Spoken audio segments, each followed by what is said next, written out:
Kalau dia memang seperti juz amma, bisa 50 ayat kurang dari 10 menit.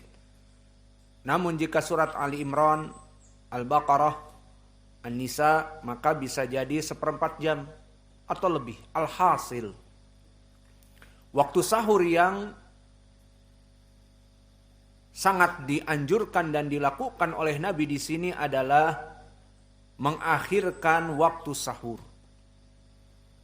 Maka bagaimana jika seseorang sahur jam 2 malam? Boleh apa tidak? Jawab ya Sa'ad. Seorang sahur jam 2 malam boleh apa tidak? Boleh. Katanya ala qadri khamsina ayah. Boleh apa tidak?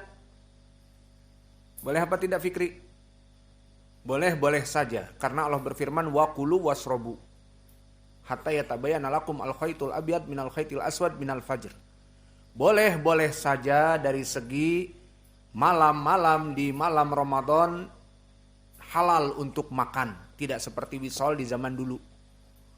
Namun, mana yang lebih baik? Ini pembahasan kita.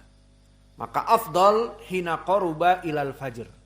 Lebih baik di saat mendekati kepada fajr. Maka di sini pendalilannya dari Anas, dia menanyakan kepada Zaid ibnu Thabit. Lupa di sini. Zaid ibnu Thabit seorang sahabi, tidak disebutkan biodatanya, maka kita sebutkan sekarang. Zaid ibnu Thabit huwa ibnu Dhahhak ibnu Harith ibnu Zaid ibnu Sa'labah min Bani Salamah. Maka Bani Salamah dari Bani apa? Dari Khazraj. Berarti dia dari Ahlil Madinah, dari Ansar. Dan dia adalah termasuk dari Al-Adkiya wa Fuqaha As-Sahabah. Wajilatul Ansar. Dia termasuk pemuka-pemuka dari kelompok Al-Ansar. Dan orang-orang yang nubala. Dari orang-orang cerdik cendikia dari Ansar. Oleh sebab itu berkata Ibnu Abbas, hada dhahabul ulama dufinal yaum ilmin kathir. Maka di saat meninggal Zaid ibnu Thabit dikatakan ini adalah emas dari para ulama, yang mana pada hari ini dia dikuburkan bersama ilmu yang luas. Ucapan Ibnu Abbas sanadnya sahih.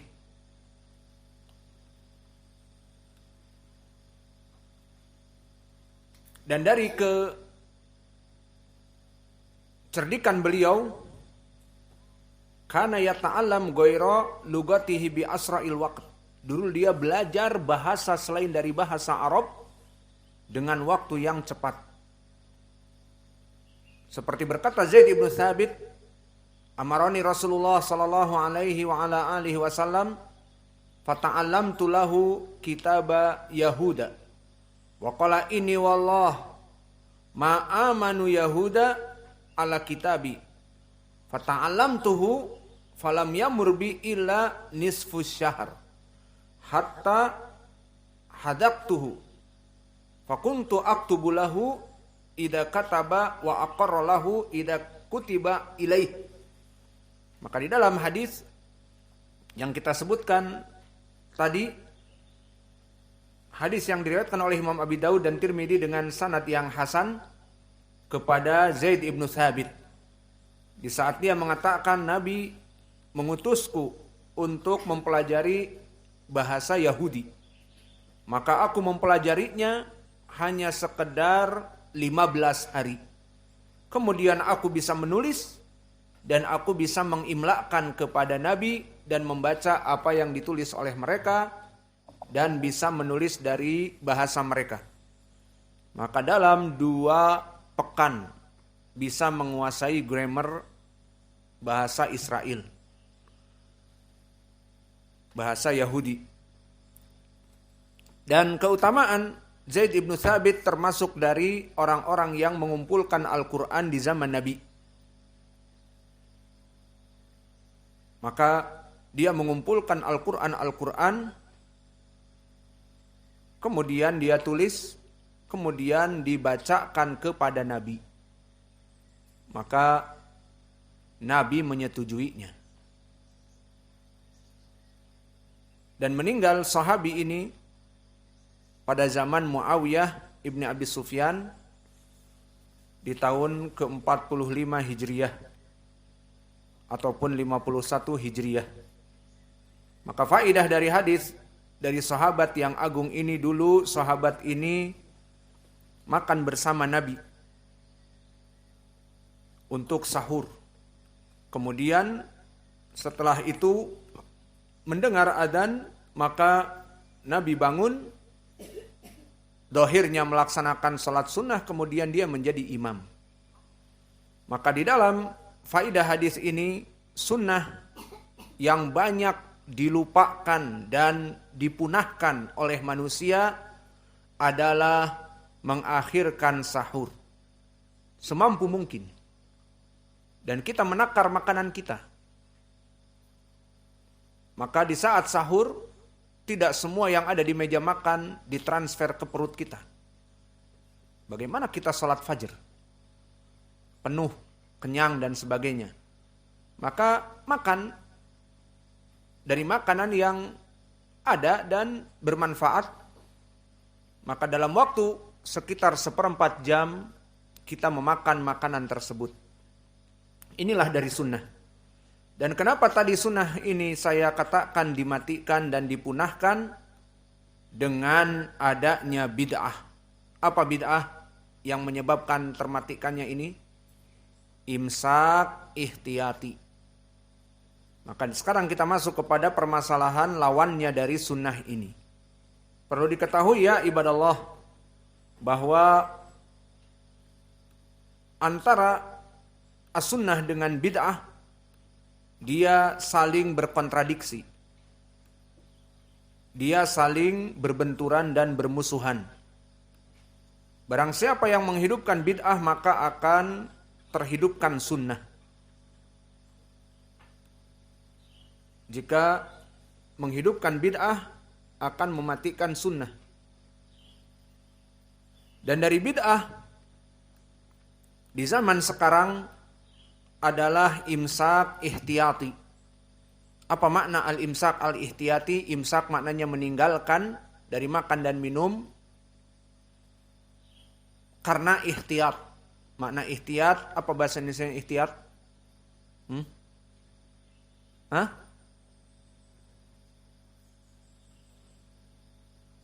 Ihtiyat yakni cadangan, ataupun ihtiyat itu karena takut masuk sesuatu. Maka imsak ihtiyatian maknanya meninggalkan meja makan 20 menit 1/4 jam sebelum adzan awal. Adzan kedua. Tujuannya apa? Ihtiyat. Jangan kita makan terus adzan masuk. Harus dimuntahkan bla bla bla misalnya. Maka ini yang dinamakan dengan al-imsak al-ihtiyati. Maka bid'ah ini adalah bid'ah yang baru. Kebid'ahan ini ada sekitar 600 Hijriyah seperti dinukilkan oleh para ulama. Maka mulailah di masjid-masjid dijadikan oleh para muadzin untuk menyebutkan tambih agar meninggalkan makan. Seperti kita di Indonesia. Bisa dengan menyebutkan imsak, seperti itu di masjid-masjid. Para muadzin mengatakan imsak. Atau kalau mereka yang tidak fasih membaca imsak, mungkin dinyalakan sirine di masjid. Sirine bagaikan ada serangan udara dari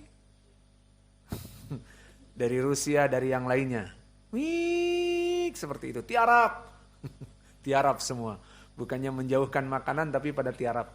Alhasil berbagai cara. Kalau di desa-desa dengan dentuman meriam dari, kalau bahasa Indonesia lodong, ya, meriam dari anak kecil, dari bambu. Ataupun kalau kita dulu di Pindad, Perindustrian Angkatan Darat, dimujikan kayak bom, bum, seperti itu. Nggak tahu apa, mungkin bahan dari dari bazooka ataupun dari meriam, namun tidak ada penghancur, namun suaranya keras, menggetarkan perumahan Pindad. Bem, seperti itu. Apa itu? Tinggalkan makanan. Itu maknanya. Maka ini adalah kebid'ahan yang nyata. Kenapa kebid'ahan yang nyata? Karena tidak ada sunnahnya kita meninggalkan 1/4 jam 20 menit sebelum waktu adzan fajr. Bahkan kita katakan tadi justru kebalikannya. Itulah sunnah. Maka tadi kita katakan sunnah yang termatikan dan terpunahkan karena dengan adanya imsak maka mengakhirkan sahur itu menjadi hilang. Semua orang meninggalkan meja-meja makan mereka sebelum dari 20 menit. Kata mereka gosok gigi, terus BAB, BAK, siap-siap pergi ke masjid. Ya masalah siap-siap pergi ke masjid semua orang telah mengetahui. Dan Nabi Muhammad pun dulu mengetahui sehingga dia tetap makan sahur yang disunahkan di akhir waktu. Justru pas di saat imsak. Maka di sini masuk kepada kaidah, barang siapa yang menghidupkan kebid'ahan, maka akan termatikan sunnah yang ada pada zaman itu. Maka dari sunnah yang termatikan dikarenakan adanya kebid'ahan adalah sunnah mengakhirkan sahur. Dengan adanya imsak dan sebagainya, maka orang keluar dari meja makan mereka 20 menit sebelum adzan, maka tidak ada lagi adzan yang jaraknya qadri khamsina ayah. Yang jaraknya hanya 50 menit itu tidak ada lagi. Maka ini seperti asar dari seorang tabi'i yang siqah, Hasan ibnu Atiyah. Berkata, mabtada'a qaumun bid'atan illa rafa'allahu as-sunnah kamitsliha. Tidaklah suatu kaum melaksanakan kebid'ahan kecuali Allah pasti akan mengangkat sunnah lawan dari kebid'ahan itu. Maka di sini di saat kebid'ahan ihtiyat ataupun imsak ihtiyati merajalela sampai-sampai di seluruh masjid dikumandangkan imsak ataupun dengan berbagai suara, tidak cukup dengan itu saja. Apa? Mereka membuat kalender-kalender kapan masuk berbuka puasa, kapan waktu adzan, ditambah apa? Waktu al-imsak. Iya apa tidak? Dari mana itu waktu imsak? Kadang-kadang kita bingung, waktu imsak 40. Adzanul fajr jam 5. Ini 4.40 waktu imsak. Jadi kita meninggalkan makanan 4.40. 20 menit ditinggalkan. Iya. Jadi ada tulisan waktu fajr, yakni waktu adzanul fajr, kemudian sebelumnya waktu